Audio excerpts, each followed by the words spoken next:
إن ربك للذين عملوا السوء بجهالة ثم تابوا من بعد ذلك وأصلحوا إن ربك من بعدها لغفور رحيم. إن إبراهيم كان أمة قانتا لله حنيفا ولم يك من المشركين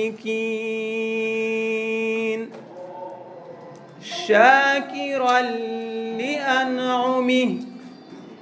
اجتباه وهداه إلى صراط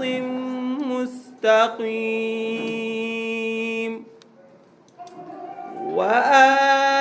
وآتيناه في الدنيا حسنة وإنه في الآخرة لمن الصالحين.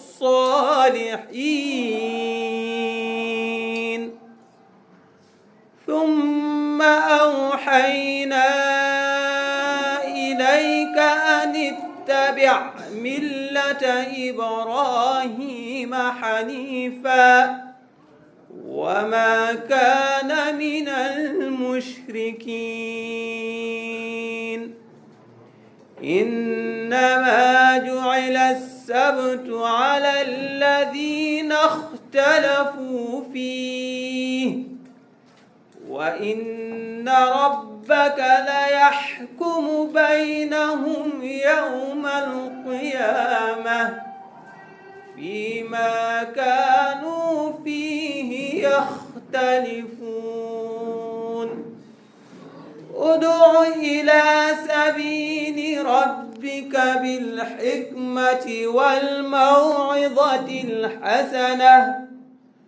وجادلهم بالتي هي أحسن إن ربك هو أعلم بمن ضل عن سبيله وهو أعلم بالمهتدين.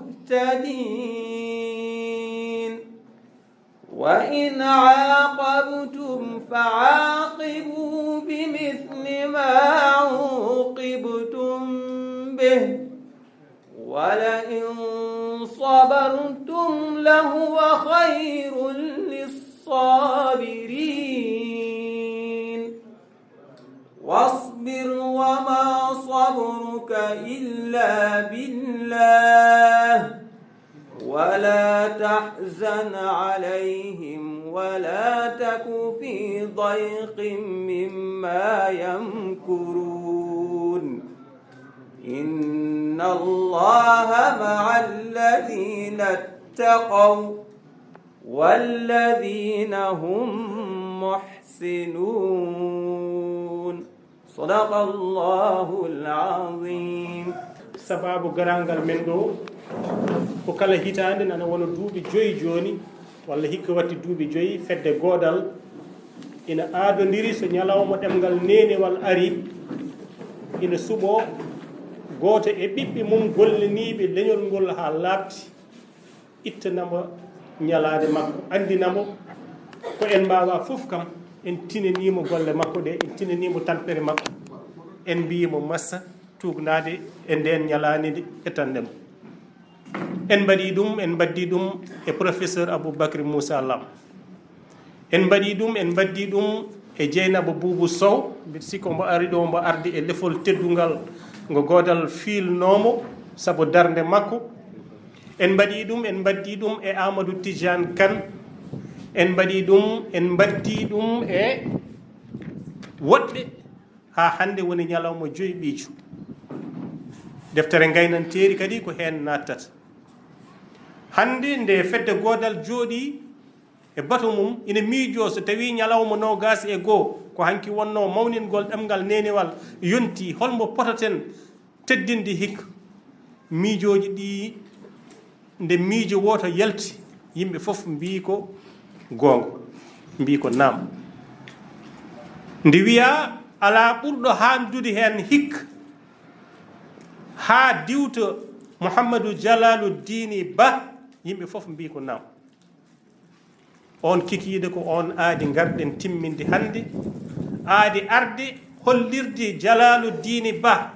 hollirde ɓesgo Madiina Gunaas hollirde wonɓe e jimani Khalifa Ahmadou Tidiane Ba biɗo wonde e nder Madiina Gunaas jangote toon ko Qur'ana e Pular ɓolo jibinani en andu diine ma to banggue defte kono andu diine ma cariɗo hande e nder jokli leydi Fouta fof to banggue duɗe andu diine ma gardiɗo duɗe andu diine ma Sadio Baylo si ummoɗa bande en jiima omon ɗo seti ummiɗo Fouta o wayni hanki ko yari male kanko e nayo woɗɓe hen goto ummi ko ha Bakel kamɓe jogui duɗe andu diine ma ene jangguina diine o taw ndewi koye ɗemgal Pular hakkude ɓundu Fouta e jokli leydi Sénégal ha joni neɓe tacci to leydi Mauritanie to ko en mbawa foof eɗen mbawi wiide ɓiɗɗo men ɓiɗɗo leñol ngol ken mbawa foof eɗen mbawi wiide mo a jarama garɗen tan ko wiide ceerno Jalal Diine Ba a jarama kono kadi garɗen wiidemo ko jokku golle noon ko duwaw firti ko ya juutu bal ɗum foof e wade noon fedde Goodal yiɗi hande ko fiildemo lefol ngayi ko ngol woni lawol ɗimmol ko lefol ngayi ina fiile lefol teddungal no woodi fawoto koye deftere ma deftere rendo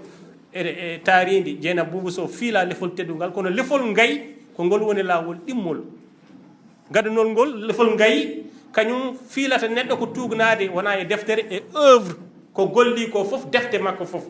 ko ɗum saabi defte 12 Amadou Tidiane Kane rokkunomo lefol ngayi hande kadi defte ɗe ceerno Jalaalu Diine windi eɗo daririɗe ɗum saabi binda mbaɗanɗen mo lefol ngayi lawol ɗimmol moɗo siftora kadi e ɗen ɗon ñalade deftere gila dawa dawi nde bannoɗen ɗo taw ko lewlewal communication USE kañum e Goodal mbadduno ɗum ko deftere ceerno Abou Sy mbeɗa sikka omon e jonde nde ceerno Abou Sy min mbima bisimilla e jonde nde programme men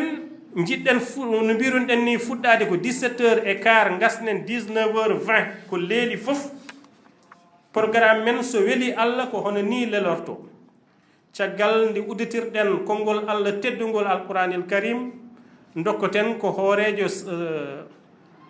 centre Amadou Malick Gaye Amadou Malick Gaye woni natal ngal jiitol ngal ɗo yo yurmede Allah wone makko enen fof ɗo jooɗiɗen ɗo moni fof yo wi yo Allah yurmo bo yafomo koye golle makko ɗe o gollino ko nder mum jooɗiɗen ɗum hannde ronti ɗum bonnani ko ceerno Ba gollediɗo mum ne goto nanɗo woni Fatimata Sy kañum tottata en nokku o kala ne jiɗɗen e kala ne jiɗirɗen hayso en mbaɗani ɓataki ko kanko waɗata konngol bismago so konngol bismago yawti konngol hoorejo Goodal bismo kañumni e dow inde fedde nde yaafno yimɓeɓe e tampere nde tampiniɓe nde so ɗum yawti natanen yewtere adande nde ko yidde andude holi gonɗo Jalaalu Diine Ba eɗen pecci ɗum e doge ɗiɗi tokose rogere adande nde holi gonɗo ceerno Jalaalu Diine Ba holto jibina holto mawni holto janggi holko waɗi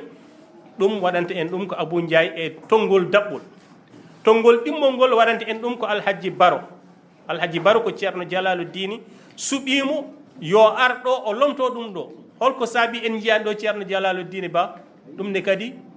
alay saago laɓɓitinen ɗum ha laaɓa mbe sikki Abou Ndiaye ɓuuri hettude hen so ari mi wasa ñaayde guesa makko o haala holko woni ceerno Jalaalu Diine Ba on jiyani ɗum ɗo jooɗaki ɗo ɗum noon ko Alaji Baro kañum natanta en koye defte ɗe jumpana en hunde e defte ɗe ɗe o windi ɗe e to banggue defte diine so yawti ko ceerno Nallo Kane arata Nallo Kane kañumni ene jogui hojomaji 10 ha 15 ma tongan en l'apport de l'islam dans la promotion de la langue pulaar holko den diine l'islam ko ɓeydani en e ɗemgal pulaar sabu so en duttima e tarikh ɗemgal ngal gila e yonto cheikh souleymane balen almamiya ha hetti yonto yero doore diallo en ha yettiɗo hannde kala ɓosande mawde waɗande tawata ko sanɗaji étudiant ji walla les arabisans yaruɓe diine o e qouran o ko kamɓe ɓuuri ɓosnude ɗum e woɗɓe ɓe ɗum noon o haalana en holko diine l'islam o jotodiral mum e ɗemgal pulaar jangguino mum ko kanko waɗata ɗum so tawi kanko professeur Nalla Kane noon mi siftino jangguinto koto école Mariama Ba kanko woni baɗɗo kufne danejo o so tawi o yawti udditen ko faati e seedantagal won mawɓe men wonɓe ɗo en mbawaɓe wasde rokkude kongi won hilifaɓe wonɓe ɗo en mbawaɓe wasde rokkude kongi kono kadi ko wayno Tidiane Silla ene jeeya e settotoɓe saabu Tidiane Silla jeeya ko e jangguɓe a risala deftere nde jangui ɗum e ɗemgal pulaar ha watti yeddidiroyde e jangguɓe ɗum e ɗemgal arab on noon so addi seedantagal ma wot ko nafti en woɗɓe kadi ina jeeya e nder addoɓe seedantagal saado baylo sima e dokkuma konngol e ardademo andu diine ma fedde ceerno Jalal Dini Ba nanɗo CIGP convergence des journalistes international pulaar fo nanɗo fedde Madiina Gunaas walla daraniɓe ɓamtude golle ceerno Mohamadou Seydou Ba e gaytogol ceerno Siraji An nanɗo pelle ɗe foof nanɗo ARP tabital pulaago nanɗo somi yi sa yi Mamadou Alassane Ba tan gasi présentation sa yi Defawan gasi présentation ma en gartu e hollirde dendagal yimɓe e pelle gonɗe ɗo so ɗum yawti noon udditen e dabbo dokken moni foof hay sinno ko hojomaji daɗɓi fotɓe ƴettude kongi ɓe foof no hakke bawɗe men dokken ɓe kongi kono kadi so en dokkiɓe ɗo mone mabɓe foof no wawi artude présentation o par ce que jiiɗa diwde hay goto en jiiɗa furgude hay goto hade nden noon gardiɗo centre o hono Fatimata Sy coordinatrice centre o min dokkamo konngol bismago ko adi fof ko salminde on yettinde aussi salminago ceerno Aliou Ba woni hoorejo USE salminde on kat fof inde mon e yettode mon e aussi juurade sernaɓe on par ce que mbaɗa yafkino ni e haalde suhlude sawtam e yeeso sernaɓe am mbaɗa yafkino hen no feewi mais ko ñalawma o yaari noon wona hamme no wawno ni wadde bismago ngo ko wiide tan ceerno Aliou Ba woni président USE hoorejo USE ina yeehi mission kañum e secrétaire général USE woni Mamadou Diop donc ala kulli ali so tawi dental bangal ni waɗama ɗo henne ko wayni hande no waɗe ɗo no mawnino ɗo alay saago min jettina salminago mabɓe e aussi bismade on hollirde kadi godal ko waɗata organisé ɗo ko waɗata ɗo ko USE e lewlawal e godal e kala pelle hande dilloje ko fate ɗemde ndenguiji kamen ndendi oɗo initiative ko wiide on tan ko galle dugal centre Ahmadou Malick Gaye ko galle mon ko galle pelle fof ko maison des associations woni kala dental kala association kala ko faate ko umro e faye rendo ko faye ɓamtare woni ɗo e Dakar walla woni Fouta woni banggue goɗɗo ko wiide tan alay saago min jogo hen coftal e beelama no feewi donc ko wiide tan on calminama on juurama on mbiyama bisla mon e galle e ɗo e centre Ahmadou Malick ɗum jarama